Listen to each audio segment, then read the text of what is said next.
Rem memekik. Kereta barang seberat 6.200 ton berusaha mati-matian untuk berhenti.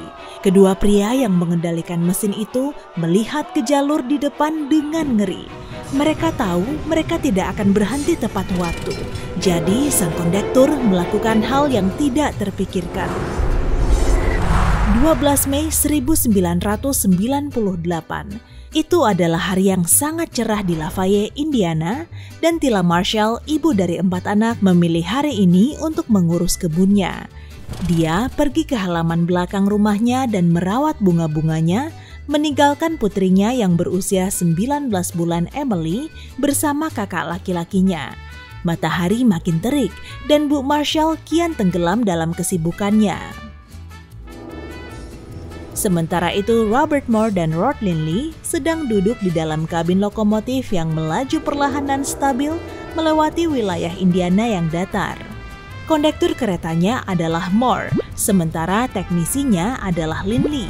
Mereka sudah bekerja bersama hampir sepanjang karir. Pada hari itu, rutinitasnya sama membosankannya dengan hari biasa, dan keduanya tidak banyak mengobrol, sibuk dengan pikiran masing-masing. Tapi mereka tetap mengawasi jalan.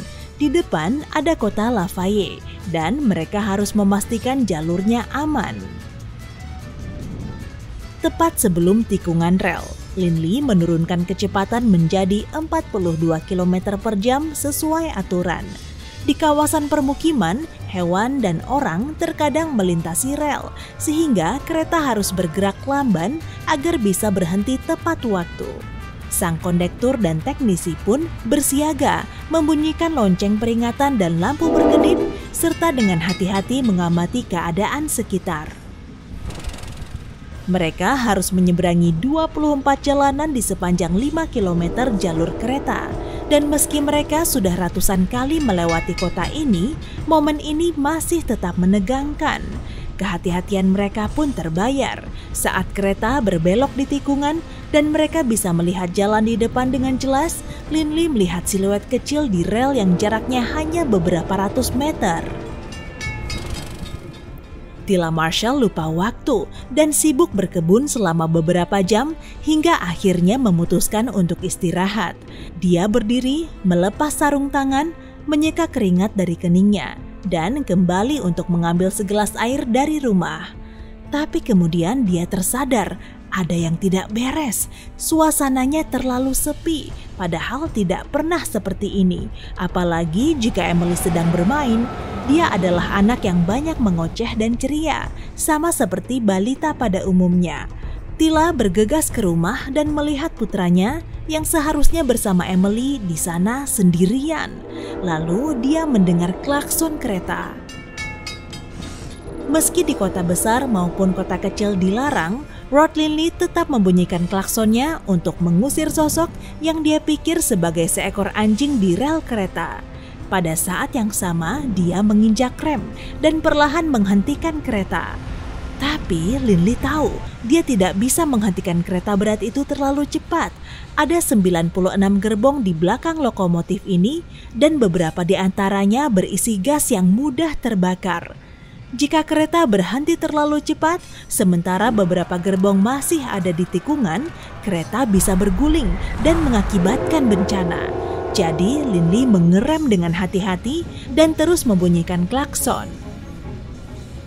Saat itu, rekannya Robert Moore yang sejak tadi mencoba untuk melihat sosok apa itu menjadi pucat, matanya melebar.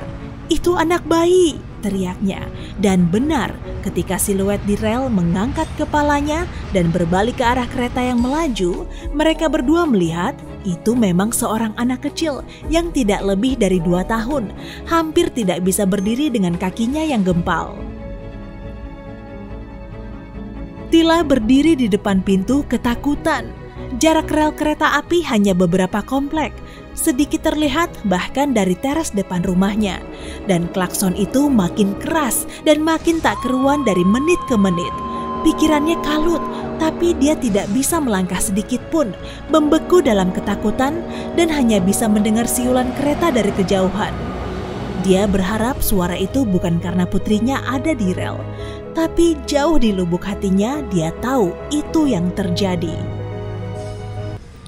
Begitu Moore meneriakkan kata-kata yang mengerikan itu, Lindley mempertaruhkan semuanya dan menginjak rem darurat.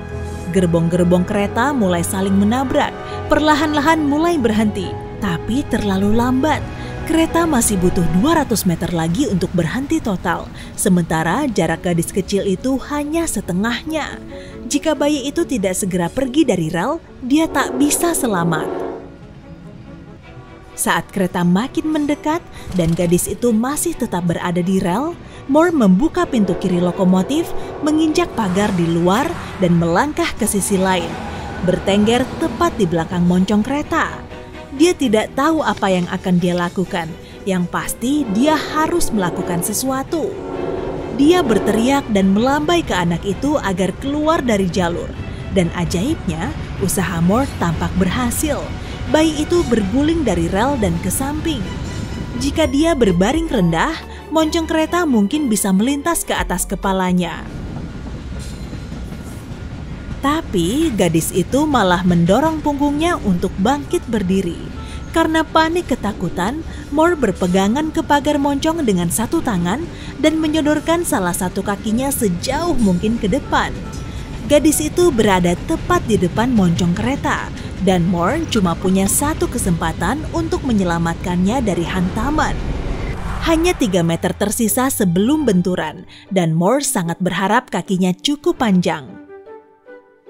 Ternyata benar, dengan gerakan cepat dan kuat, Moore menyepak gadis itu ke samping, menyapunya dengan tendangan ke punggung saat sang bayi dalam keadaan setengah berdiri.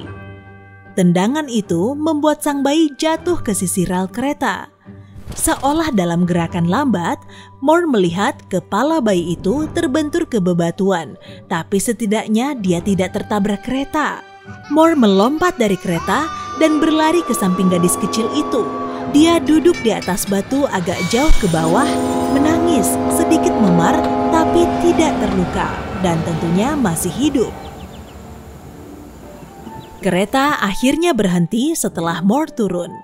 Dia memeluk anak itu di dadanya, dengan lembut menenangkannya, dan gadis itu memeluknya. Seseorang pasti sudah menelepon ambulans karena kendaraan dinas darurat sudah sampai di dekat rel. Moore masih bicara dengan gadis kecil itu, menggendongnya dan pergi ke arah kepala kereta. Di sana, petugas pemadam kebakaran mengambilnya dan menyerahkannya ke para medis. Anak itu segera dibawa ke rumah sakit dan polisi pergi ke kota untuk mencari orang tuanya.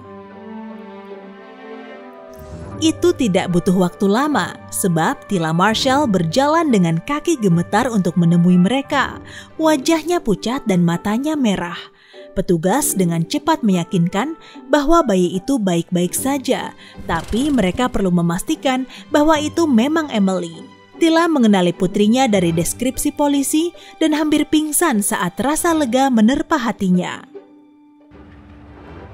Setelah memeriksa kereta dan bicara dengan polisi, Robert Moore dan Rod Lindley melanjutkan perjalanan mereka. Mereka masih punya tugas yang harus diselesaikan. Tapi saat pulang malam itu, Moore melihat bahwa keluarganya sedang menunggunya di teras depan dan menyambut Moore dengan tepuk tangan begitu mereka melihatnya. Ternyata tindakan heroik Moore sudah disiarkan di TV dan mereka tahu apa yang telah Moore lakukan.